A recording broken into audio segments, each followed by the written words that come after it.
Welcome to the J-Train Podcast. This is J-Train Jared Freid coming to you live from Kansas City, Missouri. That's right.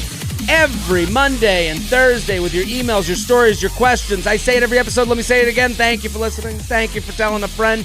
That's how the podcast game works. Let me tell you people how this game works. You tell a friend, a coworker, a brother, a sister, a mama, a papa, anyone with ears, and then they do the same. They tell a friend, a sister, a brother, a mama, a papa, and that's how we keep it growing. That's how you pay back your boy, Papa JT, the Wizard of Haas, the Sultan of Swipe, the Board Lord, the Chairman of the Board. That's how you get it back to me. Maybe you support the sponsors, but we have a different deal with the sponsors. The sponsors, that's the best deal in town because they pay me, they give you free money, and maybe they enhance your life. But if there's no sponsor that can enhance your life, then you can enhance my life by tagging a friend in my Instagram post, telling a friend, a coworker, a brother, a sister, a mama, a papa. And yes, I say a mama and a papa. But last night, I was at a show in Kansas City. Kansas City, I'm loving it here. They're very concerned about how I'll be eating their barbecue. They're concerned at a level that I think they need some actual professional help, but that's another subject. But there was a mom at the show, and the daughter tagged me, and she was like, "Oh, Jared, roasted my mom. It's the best night." And it's like, oh, what a heartwarming moment. I want to see the whole family. I want to see in the crowd moms and dads and cousins and sisters. I want to see them all, and I want them all tagged on your Instagram, on your Facebook. Yeah, Facebook. Let's go old school. Tag them on Facebook. Let's do it. Go find that password from 5 years ago. Go ahead. Make it your Instagram story. Also, I'm on tour. I'm doing some more shows now. JaredFreid.com. Go see where I'm going. I'm posting on my Instagram every day about that. And Patreon. I'm loving Patreon. I just, that's where I really let it fly. If you're looking to get to know me in a more personal way, which that's kind of ridiculous. I agree. You might be like, no, I kind of like your podcast, but I don't want to fucking know you. I get that too. But I do 3 additional podcasts a week for $5 a month. $5 a month for 3 additional podcasts a week. That's a lot of me talking. I agree. But they're different. One is a extra long email, if an email I wouldn't do on this show. Another is luxury lounge where I complain about luxury issues, and then the other is Coffee with J-Train, and that's really just like notes that I've written down throughout the week. So go patreon.com/JaredFreid, patreon.com/JaredFreid. I am very excited about today's guest. A fantastic comic, so funny. Janelle James, thank you for coming on. Yay! I'm still on Facebook. So am I. I jump on Facebook. Are you posting on Facebook? I am posting on. I love it over there. Okay, you know what you're in. Have you opened up to a fan account? Is that yes? I moved. So I have never. So my Facebook is still really only people I want to talk to, and I love it. Like it's the only place on the internet where I can control who's yelling at me. Interesting. You know what I mean? Like if someone's coming back at you, you're like, yeah, I knew you in high school. We're about to go. It's not even those people. Okay. Facebook has been people who have been following me as a fan since I started comedy. Those are my most loyal fans. So they're the, as I call them here on the podcast, the OKPs, original key players. Yeah. Yes. They're like, I saw you at the Chuckle Hut in 2001 or whatever. And they buy everything you put up and they support me. You know what I mean? And they're the most proud of what's going on. I have that, this used to be called the TFM podcast, and it was total frat move, but it's always been the same show. It's always been me. It just had a different name. And a lot of people found me through that. And like, I can always tell who they are because they're like, hey, from the TFM days. Like, and a lot of them talk to you like family would. Yeah. Because they're like, I remember, just like you said, I remember the Chuckle Hut, all that stuff. I've gotten rid of all the family, all the high school. None of those people, they can be on the outside. All my posts are public, but they can't talk to me. It's the best. Twitter, everybody's really yelling at you. Controlled this environment. Instagram, everybody's yelling at you. My Facebook is so controlled, and I love it. I never scroll the feed. I don't care what anybody's doing. I stay on my page, and it's lovely. So I love that. I think but listen, this is like a big part of this podcast. We're going to take emails from listeners and give advice, but this is a big part of like control, like clean up your world, clean up. Yeah. Like we all do that thing where like we're kind of embarrassed. I know there's a lot of people out there like they get out of a relationship and they're kind of embarrassed to be like, hey, I'm blocking you for me, and you shouldn't be. That no, you wouldn't.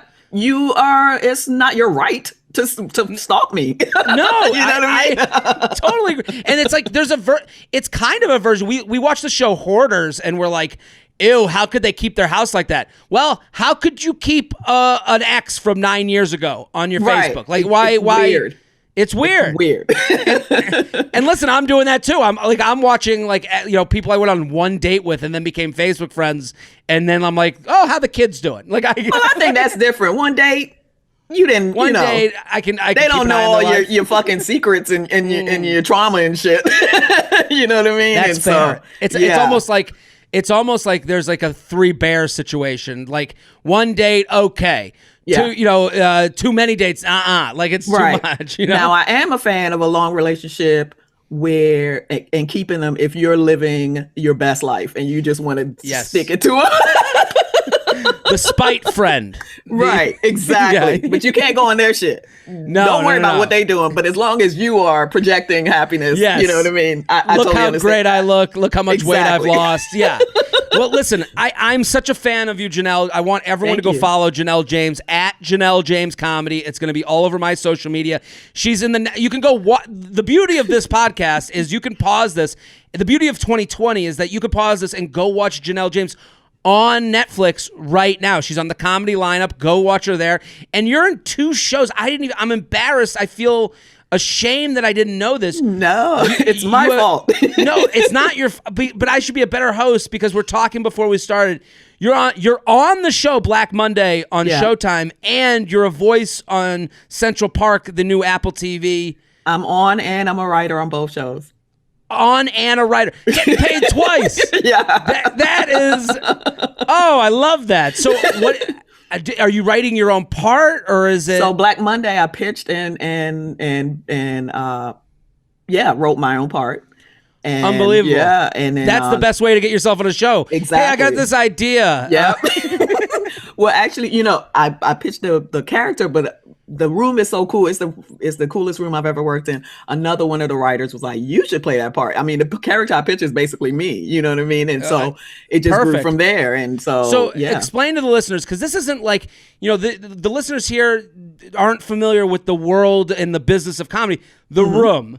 Explain what the room is to the listeners. The room is the writer's room. These are the people who's writing all the shit that you see come out of the actor's mouth, who then get all the credit for being witty and shit. Right, and it was really you guys. But that whole writer's room thing, I've never been in one, but I know that it's like it can be intimidating. It can be awful. You know what I mean? I mean, it's Big Brother. You get thrown in with a bunch of strangers and everybody has their, agendas and personalities, and you hope that it's a good crew, and sometimes it's not. What is the worst writer's room? You don't have to be too specific, but is there ever what situation is the worst to get into in a writer's room? Because again, creatives are hard to mesh together. That's a hard puzzle piece to fit. I know it from, I've always had a hard time dealing with writers on the internet. Because we always have a little bit of a thing, because internet writers, to me, only deal with you either praise them or you're a troll. That's my assumption, because on the internet, there's no such thing as thought out and reasoned criticism. So, us as stand-ups, we bomb all the time. So I think we have more of a respect that, our shit might stink. Yeah, you're like, oh, okay. yeah, I can see that. Yeah, right? And I've always had this thing where it's like, I don't mind if someone says my shit stinks, but hey, let's work towards the better way. So I've noticed that with people who also do what we're doing, that can be tough. And plus, it's how many people in a writer's room? How many people are there? I mean, it depends. Some are 6, some are 12. You know what I mean? So it's. I can't imagine 12 comedians. Well, no, it's not. So that's the thing. Sometimes it's all, it's never all comedians. Sometimes it's like career writers. Like I wrote on West Wing, you know what I mean? Yeah. So they're they just know how to write script. They just know how to write. Yeah. And in a lot of cases, I mean, I know how to write as well, but in a lot of cases I am jokes, you know what I mean? That's, I'm the clown in the room or whatever. and I like it. I don't take myself as seriously. So, well, it's like in the war movie where they have like the group and they're like, that guy's on operations. He's got the radio control. And it's like, you're the funny specialist. Yeah. So no, never 12 comics. That would be hell. Yeah. But I mean, it's all, it's not only the personalities, but the showrunner is your boss. That's what the boss of the room is called. And it's really how the room goes is based on that person. If that person doesn't know how to control the tone and check people who are maybe, it's a lot of egomaniacs and, some people are just mean. You know what I mean? So those are always my worst writer's room is, thing, the guy who's friends with the showrunner or I went to Yale, those people. I'm just like, nobody gives a shit, dude. And here I am. I'm a fucking clown and I'm getting paid the same amount as you. So get the fuck out of here. We're all here, Yaley. Exactly. It's like any office, like you gotta be a good manager. You have to have somebody that you have to manage personalities. You have to make sure the team, everyone feels valued. Like those are all big, important things. And writer's room is hard for comedians because we got into this shit to not work in an office. You know what I mean? It's a job. I guess that's what I assumed. Like without knowing, like I'm like, oh wow, 12 comedians in a room. That's 12 people who are like, wait, what time do we have to be here? And then showing up 30 minutes later. It's usually only me. No. Well, Janelle, I'm so happy you're here. I want everyone to go follow you at Janelle James Comedy, but more importantly, you have a podcast, and I love opening people up, especially there's no better way to find a new podcast than on a podcast that you love to listen to already. So I want you to explain, your podcast is called You and Danger Girl, and I want you to explain what is You and Danger Girl, and everyone should go find it on wherever you're listening now. It's very easy to use the search button for You and Danger Girl or look up Janelle James. Explain the show to the listeners. So basically, we have, same as you, we have listeners write in and they send me stories about red flags in relationships that they ignored or they encountered and then tell me where, why they think they did that. You know what I mean? Interesting. And what that led to. Like I ignored this red flag and this is what happened. And then me and the guest, we share our own red flags and then we loosely review an erotic thriller. So see, Basic Instinct, I Sleeping love this. With the Enemy, those type of things. You have a listener in me because this is kind of, and to the listeners here, if you're looking for, to me, you're describing the what happened next to this podcast, because this podcast, people ask their questions, what's going on in my relationship, and then that one, it sounds like they're like looking back being like, these were the things. My thing is, all my bad relationships I knew going in. Something happened and I was like, whatever, he's hot, whatever. You ignore it and then it's always, that this person is garbage or will treat you wrongly. It's basically following your gut, basically. It's back to the hoarder analogy in a different way. Like, you put a cup on the ground, you're like, I'll get it later. Yeah. And then it's like, it's a couple cups. And then and then all of a sudden you're like, you're living, now you're going to the bathroom in one of the cups and you're like, how did this happen? How did we get here? It's their fault. No, you saw the cup. Yeah. And then, so the erotic thrillers, are they? What do you notice about all these? Well, it's the same thing. A big thing on my podcast is usually these horrible people come into your lives when you are what I call wounded. You're coming out of something else or something else has happened. You're some kind of trauma and you're just like out in the world. And I feel like these people can smell that. Yeah. And then you just want to get away from whatever you're feeling. And so you end up in a relationship with a fucking monster.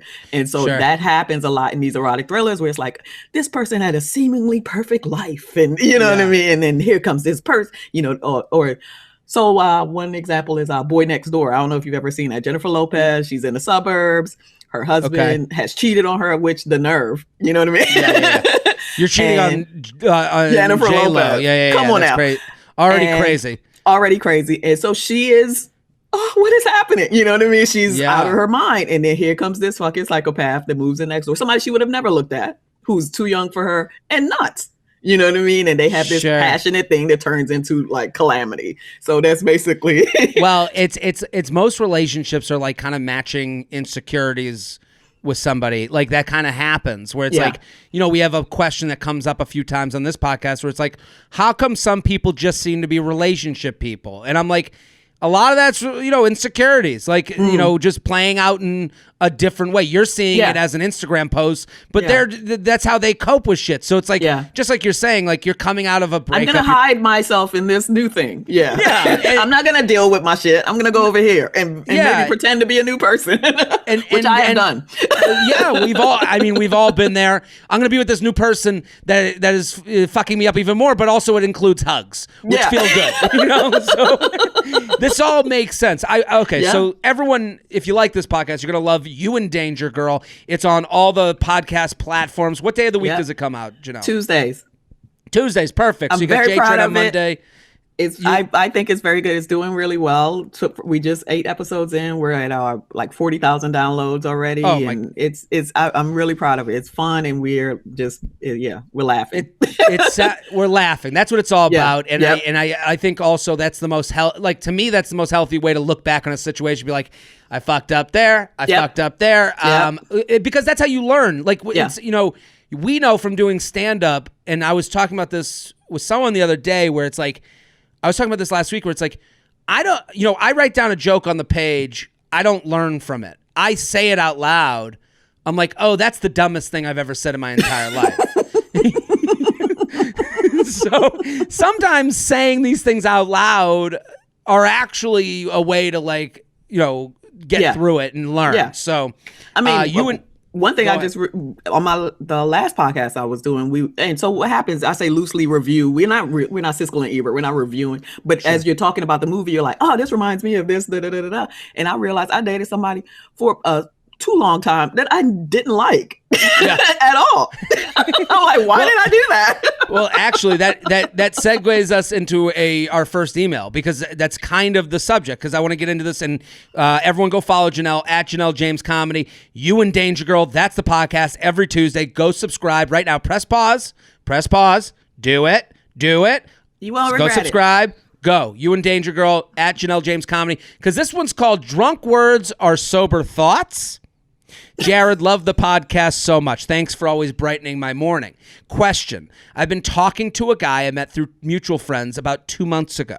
I've enjoyed talking to him, going on weekly dates and hanging out every weekend, but I have always been confused about how he feels about me. His actions come off that he cares about me, planning dates, going to dinner, texting me all the time, but when we're together in person, he never seemed like his full attention was on me and never asked questions trying to get to know me. Mutual friends have told me he's very into me. Fast forward to last weekend when he was very drunk and told me during sex he loved me multiple times. Since then, we hung out once and he seemed to be acting cold and not texting or reaching out ever since. What gives? Sincerely, confused. So, Janelle, what do you think about the first red flag is you're confused. You should just never be confused. And I hope this person has been in a relationship where they didn't feel like this. And I would just say, just look back in how you felt with that one. That you were sure of, and that was maybe a good relationship, and then say, why don't I feel like that? That's not the person. You know what I mean? Something is off. I think and again, she's doing the reason this email, I thought it was similar topic to what we were talking about before, just about we were talking about just knowing how you feel and all, and relating. What was the thing that got me to I'm losing my mind right now. They got you to this letter? Email. That I dated someone that you didn't like. I said I dated someone that I didn't like. So this is what made me think that dating someone you don't like. Yeah. To me, this is dating.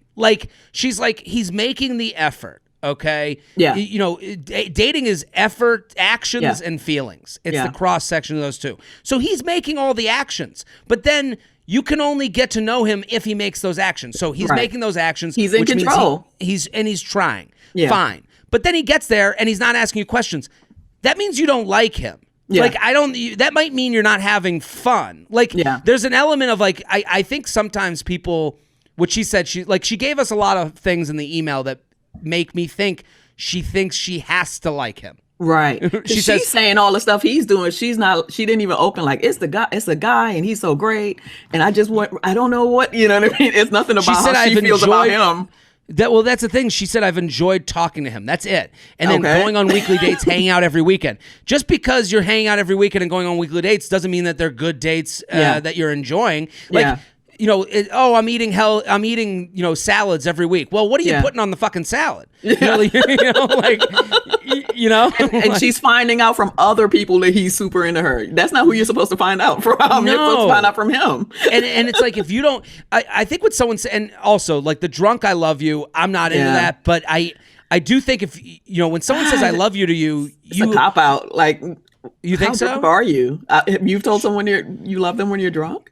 When I was younger. Yeah. When I was younger. Okay. Absolutely. Like, I've made that mistake, and the worst is waking up and you're like, "Ooh, damn it." Well, why did you do that? Why do you think you did that? Probably insecurities, as most answers come. Like, I think when I've done that, I was like in the moment, and you're like, you just want to say it and see something. You just want to say something, not say something. Yeah. And you can't be like, I love what we're doing right now. I love this. I love this. Yeah.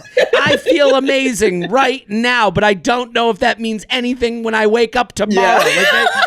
I get it. So I think if I was to go inside the mind of this guy, that's what that was. But again, it doesn't matter what he says. Yeah. She heard I love you and she was like, what? That means you don't love him back. Yeah. Yeah.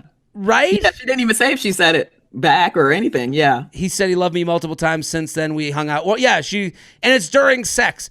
Like, you were in another place during sex. So again, you heard I love you during sex and you're going, what does that mean? Instead of enjoying sex. So you might not even be enjoying the sex and you're not even enjoying it's like if I was on a date with a person every week and every weekend and I went, man, they never asked me questions about me. I wouldn't wonder if they like me because of that. I would wonder why I'm hanging out with them. Yes.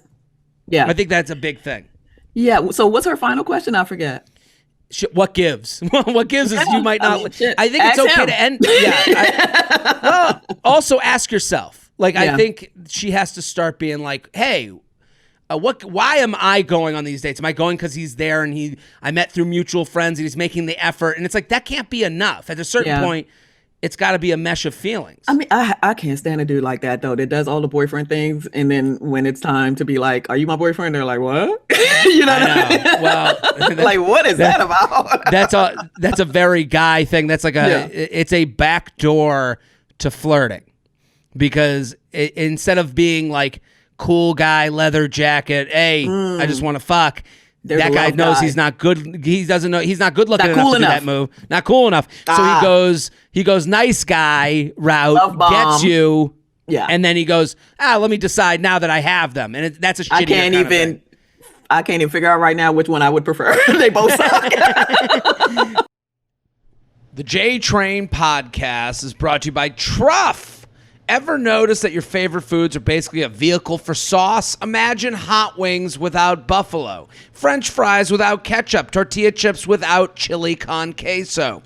Sauce isn't a condiment, it's the main event. But not all sauce is created equal. Enter Truff, a luxury hot sauce that makes every meal 5 stars. Crafted with a signature blend of red chili, black truffle, organic agave nectar, and savory spices, each bottle ships pristinely packaged and ready to gift, topped with Truff's eye-catching black diamond-shaped lid, hinting at the truffle-infused treasure inside. It's more than a hot sauce, it's a showstopper, and it's like nothing you've ever tried before. I gotta tell you, people, I've got the Truff. The packaging, it is as if I ordered an engagement ring. That's kind of how it felt. It came, you know what it felt like?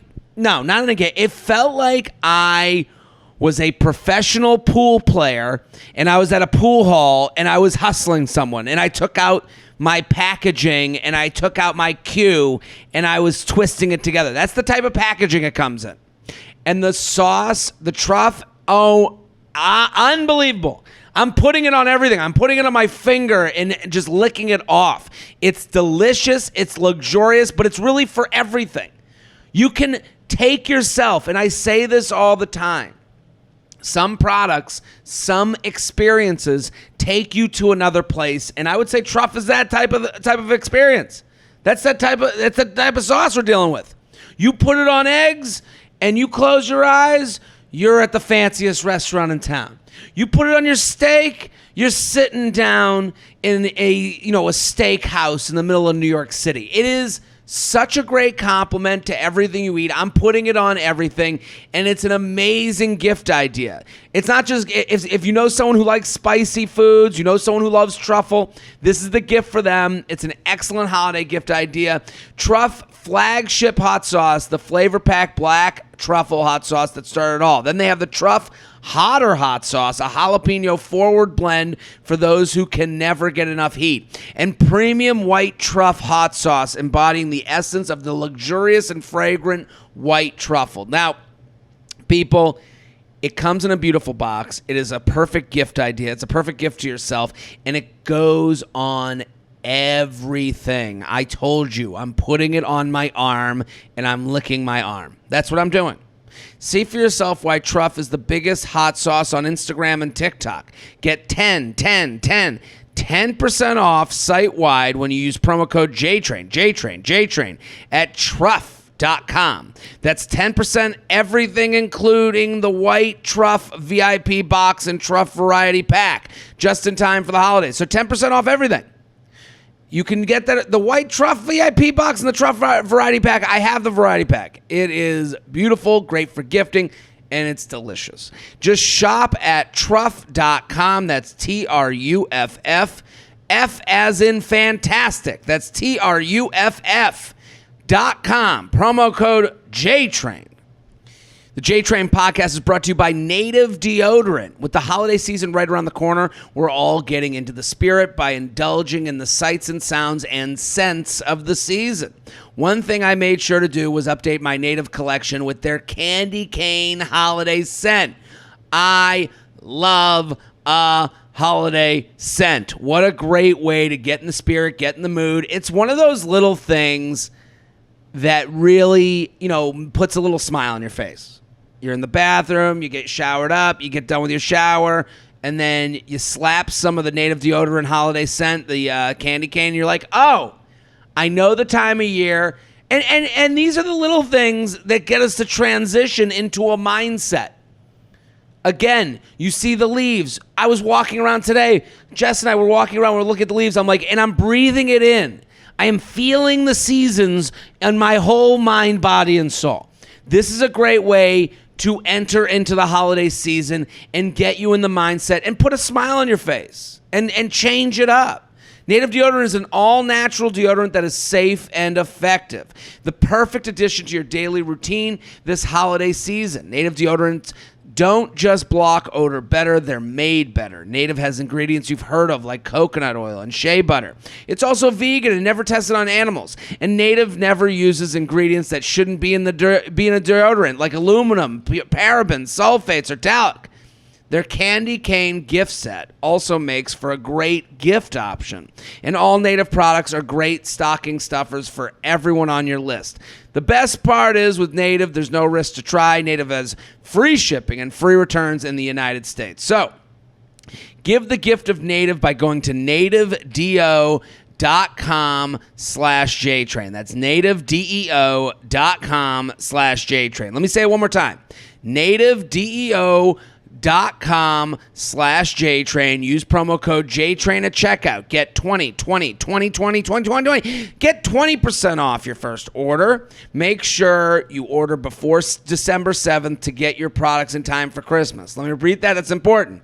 Make sure you order before December 7th to get your products in time for Christmas. That's nativedeo.com/JTrain. Or use promo code JTrain for 20% off your first order. Native Deodorant, take care of your body. JTrain Podcast at gmail.com. JTrain Podcast at gmail.com. Here with Janelle James at Janelle James Comedy. Go follow. You and Danger Girl. That's the podcast. Go. Well, here's and that's GURL, by the way. You and Danger Girl. GURL. You and Danger Girl. Yeah. Here's the opposite situation. He always texts but never makes a plan. Jared, that hit me in my chest. You've dealt with this situation. Yes. What do you do in this situation? You can't let it go on too long. Just fade. I just fade. Like, all right. Yeah. Well, it's fool's gold. It's not real. It's a mirage. You want a pen pal. Well, you want a pen pal, but you're like, maybe this will become, because look how nice they are here. Yeah. But it's like, I'll read the email. Hey, Jared, the fullest of feathers to you, sir. I've been seeing a guy for about a month. Early, I know. We both in our mid-30s. Single parents, both divorced, just shy of 2 years. So we have a lot in common. My issue is he will always text first, but it's never a conversation. It's a complete statement. For example, he'll text, Hi, hope you're having a great week. Kiss face emoji. It's nice, it's friendly, but at the same time, it leaves me to do the legwork of the conversation. He is always enthusiastic when I initiate a plan, but I've initiated every single one. Is he only letting me do the work because I'm allowing it?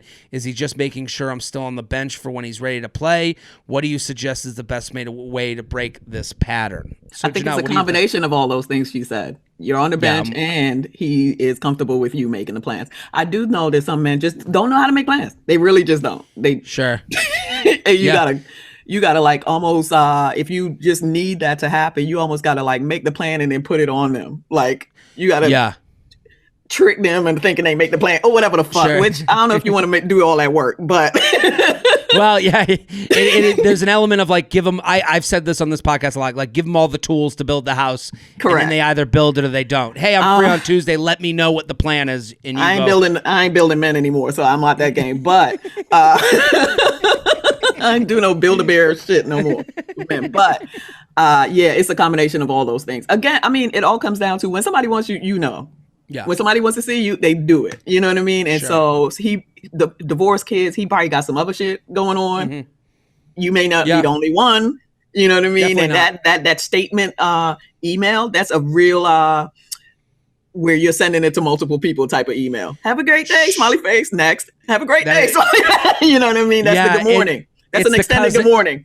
Totally. It is the good morning text has evolved. It is like the T1000. They found out. They know we're on to them. Yeah. He's like, I'm not a good morning text guy, but I am hope you're having a good week guy. Have a good day guy. Yeah. You're exactly right. All right, customer service, get the fuck out of here. Yo, I have to agree with everything you said. This is the good morning text for adults, exactly. And this is also, I think right now guys love options. And the bench thing is totally what's going on right now. He's basically saying a lot of guys, what they do is they'll run in place at the stoplight until someone goes, hey, come on, move it along. Yeah. So he's just trying to keep this from going to a next phase. And that next phase could be across the street. Like, that's how ridiculous this is to a lot of women, because, like, a lot of women are like, well, I just want to go across the street. Yeah. And he's like, oh, yeah, but I'm just on this side. Like, I saw a wedding dress over there. Yeah, they got scare that shit. There's a wedding dress 3 streets over. Right. And it's like, so I think there's got to be a point. And again, when I mentioned fool's gold in the beginning, she in her email, the answers a lot of time are in the email of how the person feels. Like the way she wrote this email, we're both in our mid-30s, single parents, both divorced, just shy of 2 years. So we have a lot in common. That's all the fool's gold. That's all the stuff in your hand. You're going, this should work. He's got this, he's got this, he's got this, and he's texting me, I hope you have a good week, kissy face. Like, and that is all indications, but they're all indications. No follow through. No follow through. So I think there's a point where you have to say, and I know it's a month for about a month, and you say, that's long enough. I know. That's long enough to have feelings. Hey, I'm feeling like I'm making a lot of these plans. I'm going to pull back a little. And you can be positive about it. I'm really enjoying when we hang out, but I'm looking for a little bit more from the person I'm dating. If that can't be you, that's totally fine. But I'm letting you know right now, I'm feeling a little uninterested based on your level of effort. Of your interest. Yeah. And again, that's the intersection of effort and feelings. I mean, women, we're like, get like afraid to say these things where there's always another dude that will treat you the same. If you know what I mean, it's just not, you're not missing out on anything. There's other divorced guys who are fucking halfway with their communications as well. Like, but don't let this one do it to you for too long. You totally. I mean, you could find another dude to text you, hey, I hope you're having a great week. Maybe 2 sentences. You never know. Level up. JTrainPodcast@gmail.com. JTrainPodcast@gmail.com. So I think you're the perfect person for this email. Okay, Janelle. It says kind of a philosophical question. Okay? And I think it's an interesting question. Okay, well, let's give it a try. I have several friends who don't watch The Bachelorette but love your live screens. I do, but I watch the show as well. Thank you. At Wine Night Wednesday, this topic came up. I listen to this podcast, obviously, and you up. Sometimes there is mention of guys and girls being manipulative for whatever reasons. And just in life conversations talking about how some love interests can be manipulative. Do you think people are actively, consciously being manipulative, or do you think it's more of a subconscious thing? As we were talking about it, I was honestly and realistically thinking about a couple of instances in my past where I thought, from the outside looking in, it might have looked like I was being manipulative, but I wasn't actively trying to manipulate. However, on the flip side, I feel like I've dated guys who I felt were super manipulative, and there's no explanation other than them being actively, consciously manipulative. I like when it's her. She's like, I was gonna say it's interesting when she did it. It wasn't me, but I feel like they were doing it. And it's like she writes, I know this is probably a nature versus nurture question where the answer is both, but what do you think it is more of the time? So, Janelle, I think this is interesting because especially with your podcast, you're talking about, you're talking about like looking back and when the red flags come in. And when you notice them, but when you notice a red flag, are you noticing it?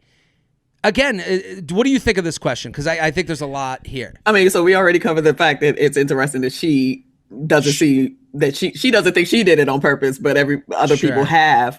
And I think it's we're all manipulative, and it just depends what your goal is. I feel like people test you. When you first start out, they want to know what your limits are, like what kind of person you are and what they could get away with.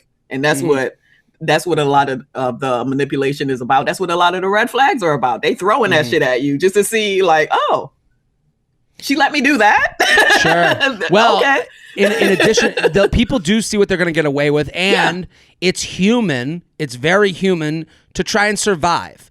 And what a lot, and the reason, again, not to make this like men versus women, but it's a woman writing in. She's saying, I think I was subconscious about it and they were consciously manipulative.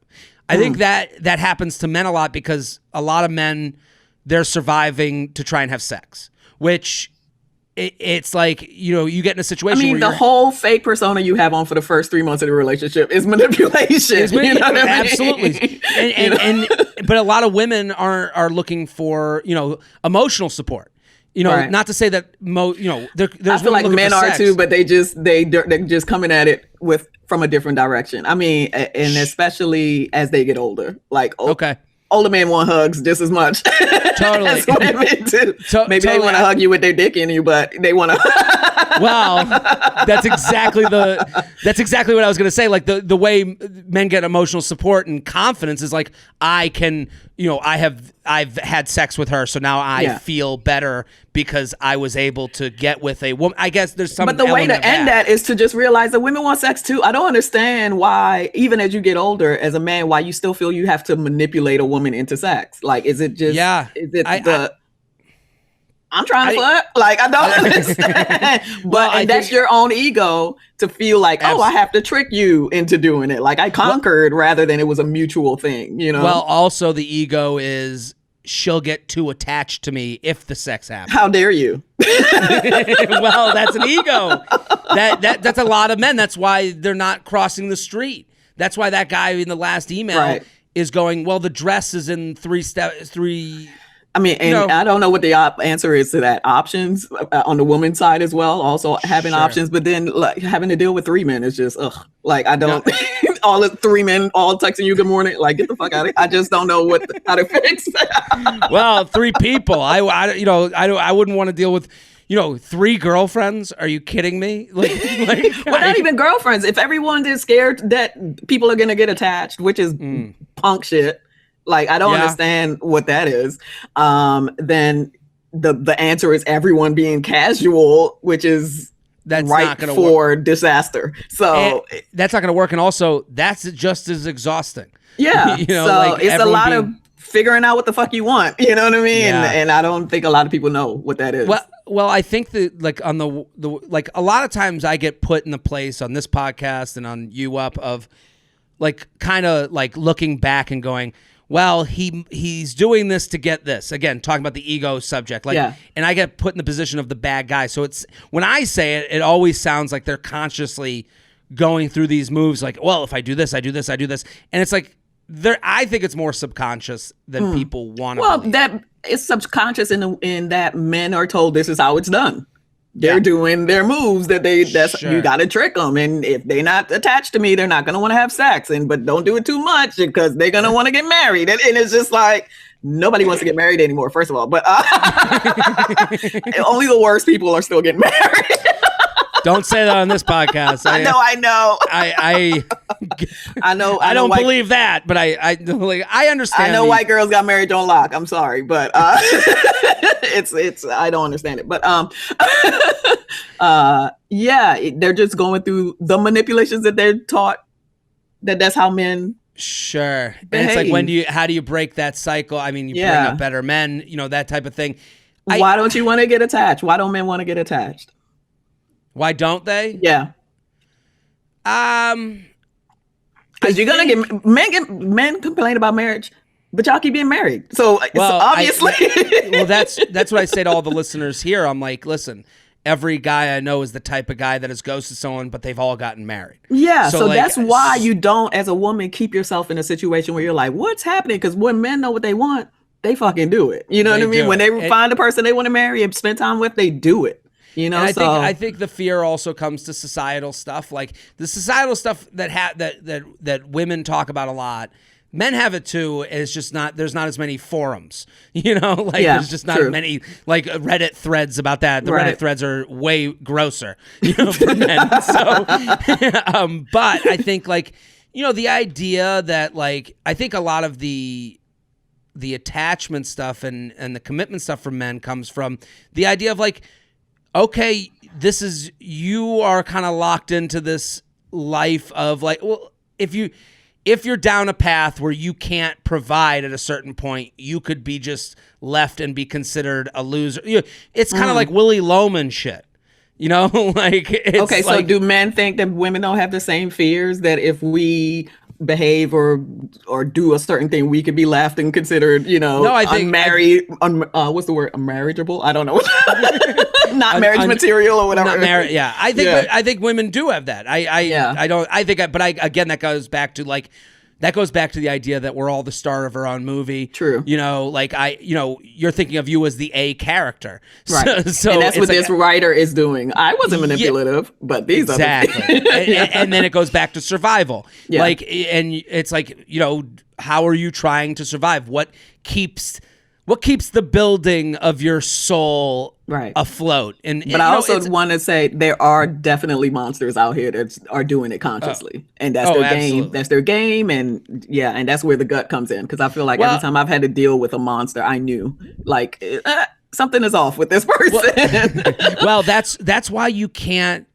You have to be, I think with relationships, you have to be totally willing to lose people that you don't feel great about. Yeah. And you have to be totally willing to be. There's so many. Yeah, there's so many people out there.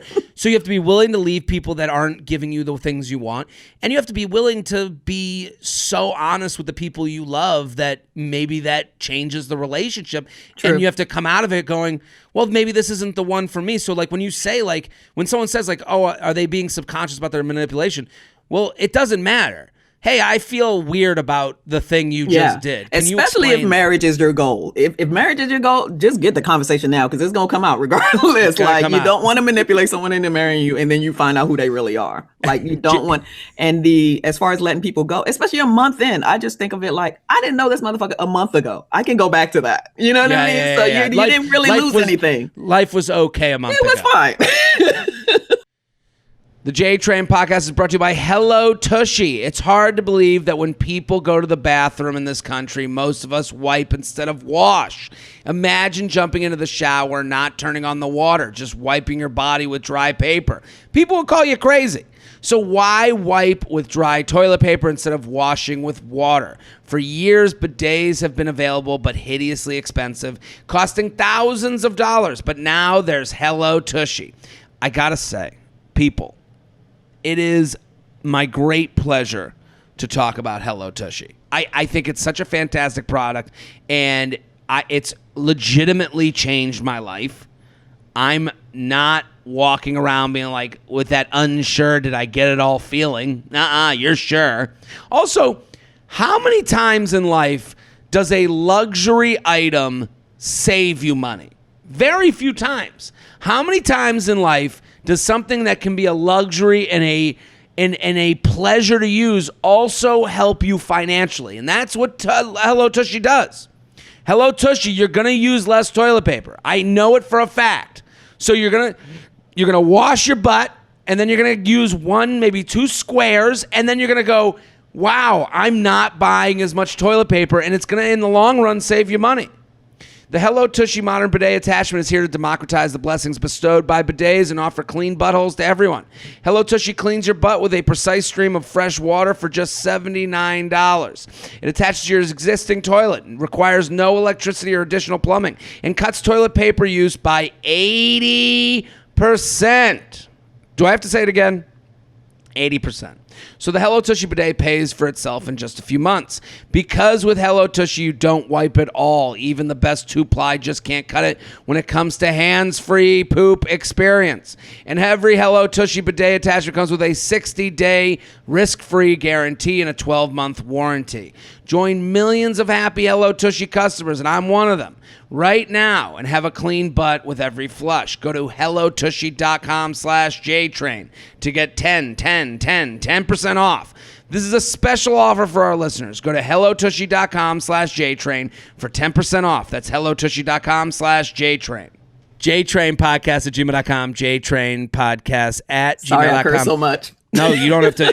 You can say whatever you'd like. I'm loving you. You're doing a great job at Janelle James Comedy. Go follow right now. Go.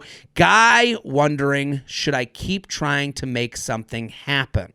Oh, boy. Okay. Poor humans. We're off. We were just, New listener, already a big fan. I met this girl at a small wedding a few months ago in Idaho. My cousin was getting married. She was the sister of the bride. I've had this in the inbox. I'm wondering if I did this one already. Because maybe I just read it. Let's go. I'm not positive. Let's do a different one because I get that happens to me. Child-free dude. Hey, Jared, male listener here from the Poop Talk days. Again, these are one of the people. Nice. Thanks for helping me get through my college internships and walking to classes, and now my rides to and from work. Your episode on the 3rd of September, a woman wrote in about not wanting kids, and you and your guest told her she was young and would probably want kids in the future. Well, I'll go back to That was with Judy Gold, and I did get a similar response to this episode from other people. He's not alone. I didn't think that we said that.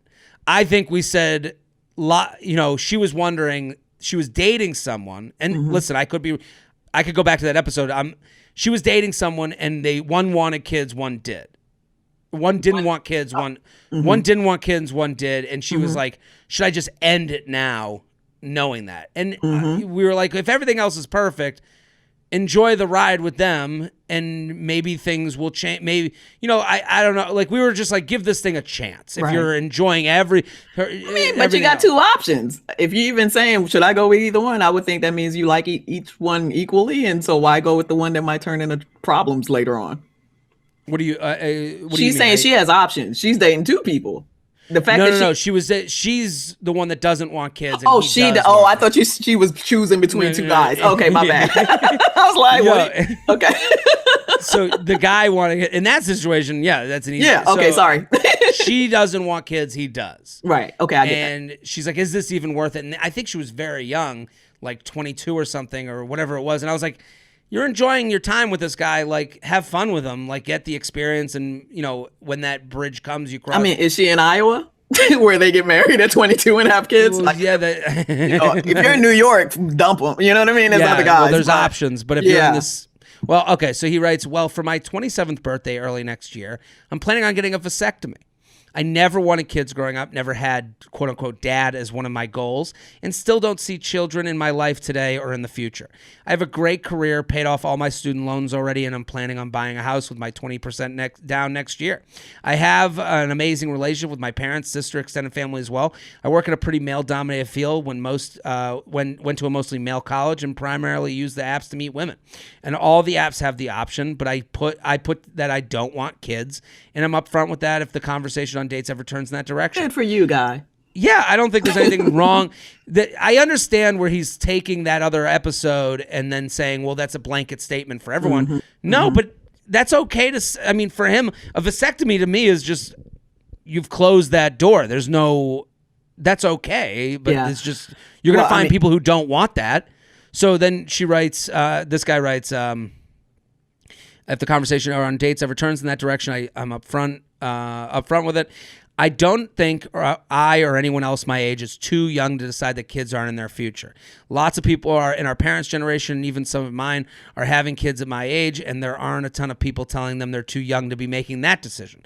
Wanting kids is definitely a deal breaker for me in a relationship, and if a girl I was seeing for 6 months changed her mind to wanting kids with me, then that would most likely be the end of the relationship for us. So this guy's making a statement. This guy sounds very well adjusted. He knows what he wants.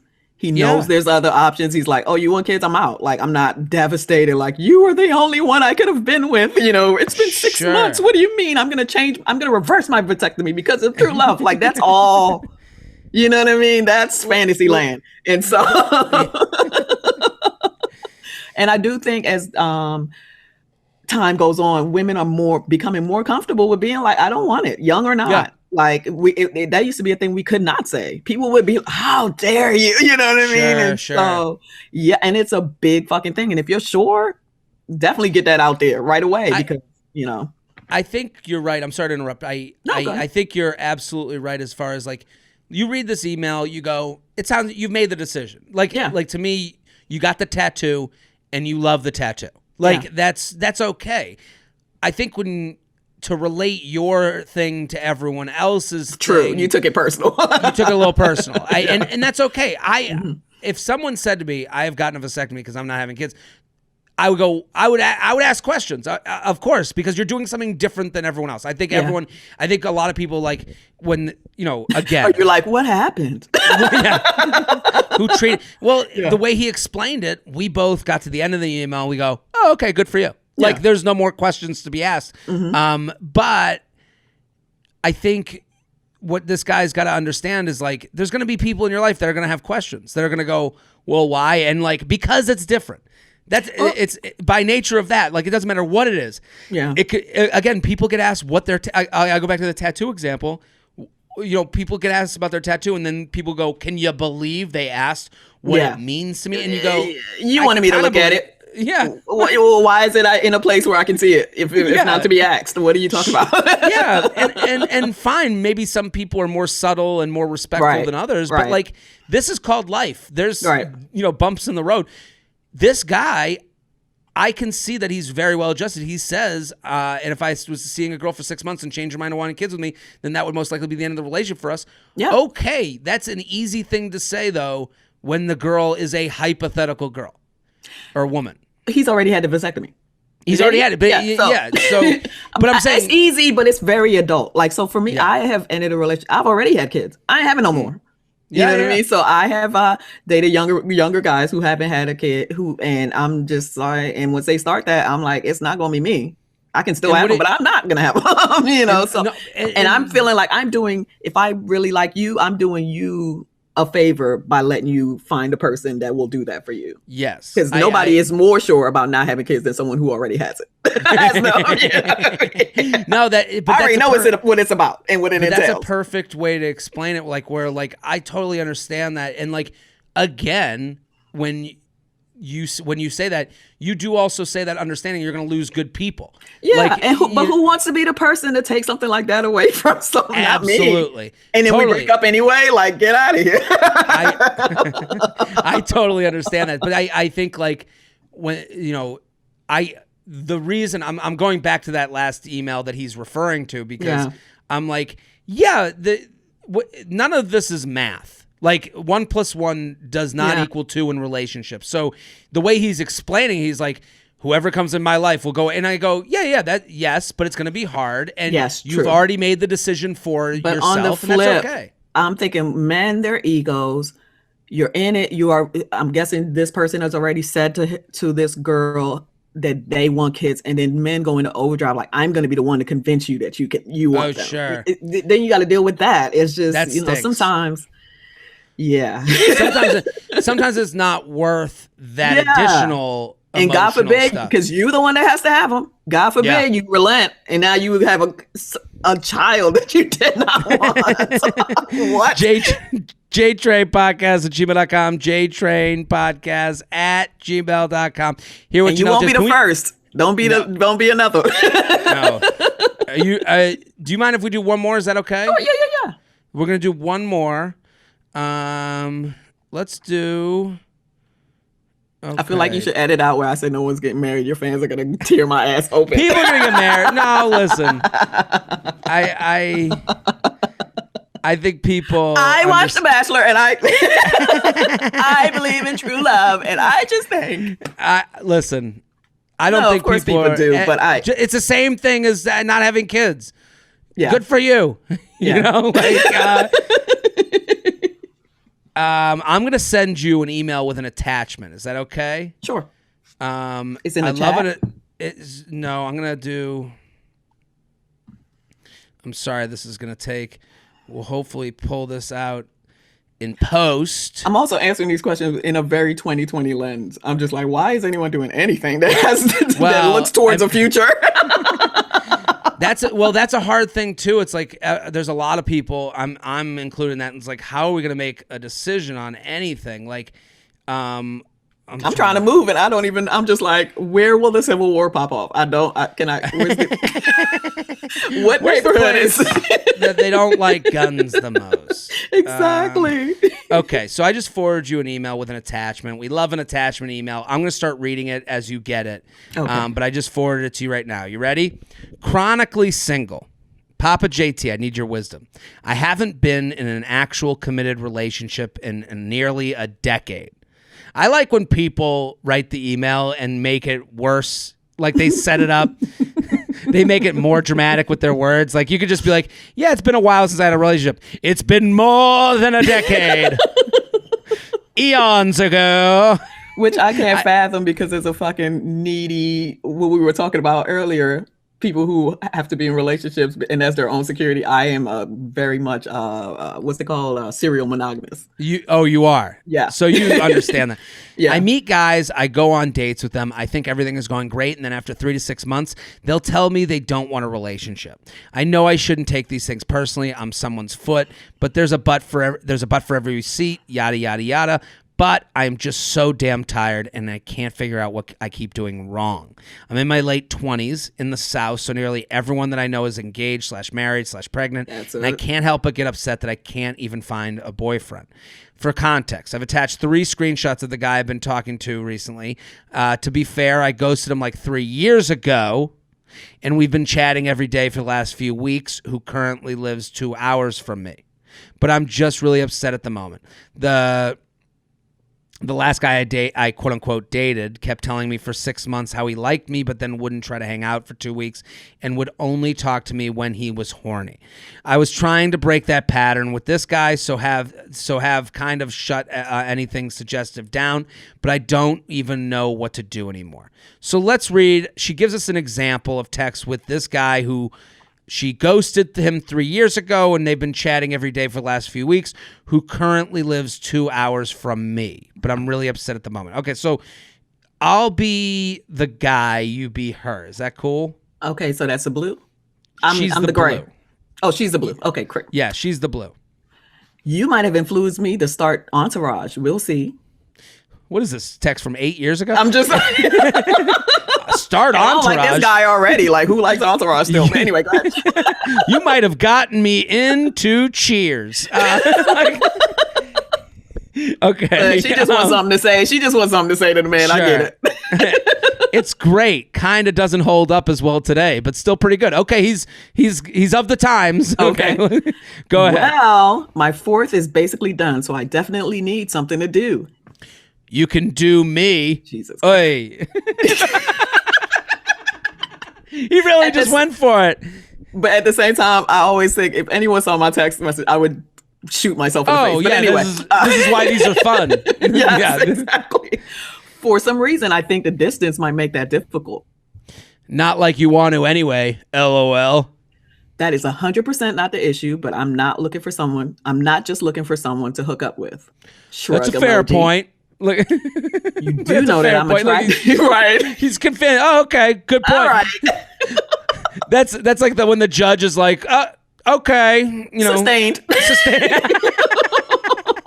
You do know that I'm attracted to you, right? I love that. Like, straight up. I mean, I'd hope so. Haha. Well, you made it seem like I wasn't clear. LOL. I just also like talking to you, and I want to hang out with you and don't want to screw it up and get put in some sex only box. Oh no, poor baby. I totally get that. I like talking to you too. I have to be honest though and tell you that I don't know exactly what I'm looking for. Like, I don't know if I'm looking for a committed relationship or anything, you know? I mean, I wouldn't really expect you to when we haven't hung out or anything. Well, I mean, what happens if we hang out and I still don't want a relationship? Like, I'm not trying to tell you I don't know exactly what I'm looking for. Like, I don't know if I'm looking for a committed relationship or anything. Oh, sorry. Well, I mean, what happens if we hang out and I still don't want a relationship? Like, I'm not trying to put you in a sex-only box, but nothing like serious. I don't know how to explain it really, but I still think I'd feel better about that. Then I think this will be fine then. I'm not gonna hit you up looking for just sex. I like talking to you as well. You're a really cool girl. I just don't know if long-term commitment is what I'm looking for right now. So this is a tough one. This hurt my feelings. Yeah, I mean, he's doing what guys do. And he wants to sleep with you, but he's telling you up front. And he doesn't want the sleeping with you to mean and when you get mad, he's going to say, agreement. But I told you. Exactly. Yeah. And he's so wrong, but says it in the right way. Correct. Because he's wrong because it's like, she's right. She's like, well, I just want to go on a date. Like, yeah. And he's going, I don't even want that much commitment. Yeah. Like a date to him is another contract and he wants to make sure to get ahead of that by being like, hey, just to let you know, anything I do from now on is me doing that to fuck, even though it seems like I'm doing it for a girlfriend. Now, I will say, so this is what I was talking about as far as like when women are wounded. These dudes kind of come in like, this girl wants somebody around, and that's the vibe that she's giving even through email. But I totally sympathize with her, I guess. Yeah, you know what I mean? I feel so bad because I again, as a serial monogamist, I don't know what she's feeling, but I can guess. But But the point is, she knows what she wants. He's told you, this is you now. I know you're lonely and it's been a decade and da-da-da, but you know what you want. You have to stick in that. He told you who he is. Don't let this dude fuck you. And it won't even be good. He don't even care about you because he knows what you want too. He knows. Well, he knows. You're right. And here's another thing I'll say to her. Let's look at this positively. Yeah. I think what you said is totally right. You know what you want. There's so much power in that. The yes. problem is she knows what she wants. She knows she wants high-end boyfriend. Yes. Fine. But she's going to the bargain bin to find high-end boyfriend. She wrote it in her email. This line tells me everything I need to know. I've attached screenshots of the guy I've been talking to recently. To be fair, I ghosted him like 3 years ago. We've chatted every day for the last few weeks, who currently lives 2 hours from me. So she's doing death by 1,000 paper cuts because she's going to a guy that she knows has said yes before. So she knows that there will be hurt probably, but at least it won't hurt as much as the new guy that she's excited about turning her down. Yeah. My suggestion to her is know what you want. Let's look positively. Let's go, hey, I know what I want. And start dating people that live 20 minutes from you. Start dating people that you've never met. Get excited about somebody. You have to play in traffic to get hit. It's gonna suck. You're gonna get turned down, but knowing what you want, and at least with the new people, you're not playing this game of like, hey, well, you did come back to me, and because, and that's exactly what's gonna happen. Absolutely. He's going to sleep with you and he's 2 hours away and you're already trying to make something happen with someone who doesn't want it, who also lives 2 hours away. Like, it's just a losing game right now. And that's going to be heartbreaking for you. Don't do it, girl. I'd rather get heartbroken. And he's not going to respect you because he knows what you want. He's not going to respect you. And you have to get heartbroken from people that I would rather get heartbroken from someone that like there was a chance, new and was a chance. This has no chance. You're playing, in the losers bracket. You got to go to the winners bracket and you got to like have things to lose. And like I understand because she's upset. Nearly a decade. I meet guys. Everything goes great, but. Again, this is these chicks that live in the South and the Midwest and stuff. Like, it's just such a different world to me. But it's also like you're in your late 20s, where it's like, I've been single for a decade. No, I know. Dateable age for a decade. You know what I mean? So it's just when you include 18 to 28, like we're not going to take you seriously. So like I take her seriously, and because I know her peers around her, like she said, are doing those things. You're right. It's the reality of their surroundings. Right. I take her seriously, but we're just not going to count those years. Right. Exactly. And again, I think she needs to stop putting armor on from pain, because this is a version of armor. Like she's like, I'm going to go to this guy. I just think you're putting yourself in situations where you're going to get hurt, but it's only going to be a cut. You got to start going out there ready to lose limbs. And someone who you don't have to be like, I don't want to right up front. I don't want to be put in a sex box. That shouldn't be something that you have to say to someone where, it's over. And listen, if you're going out with people and you've just met them, you do know when to cut people out, and it's okay. Hey, you're a great guy, but you didn't take me on the second date, so I'm done texting with you. Like now you have experience, which means you have taste, and let's look positively at that, and let's do that with new people instead of these old people that you're like, well, I'll hold on to them because we had it once. And it's like, that's not going to work. Try to think about why you ghosted them the first time. I'm sure it still stands. I agree. JTrainPodcast@gmail.com. JTrainPodcast@gmail.com. Janelle James, this was fantastic. Thank you so much. Thank you. Yeah, I had a lot of fun. I'm so happy you enjoyed. @Janelle James Comedy. Go follow. Go watch her Netflix. Be strong, ladies. No. And listen, right now you can see her on Black Monday on Showtime, Central Park on Apple TV, and her podcast, You Endanger Girl, with a U instead of an I. Go search You Endanger Girl every Tuesday. Get involved. I'm Jared Freid. We are here Mondays and Thursdays. We'll be back next episode. Boom. Don't forget to like the video you just watched. I have many more. Subscribe to the channel right now. Like and subscribe, you fool. There's There's even a bell you can click to. Now you've got your week set Monday through Friday. I'm here for you.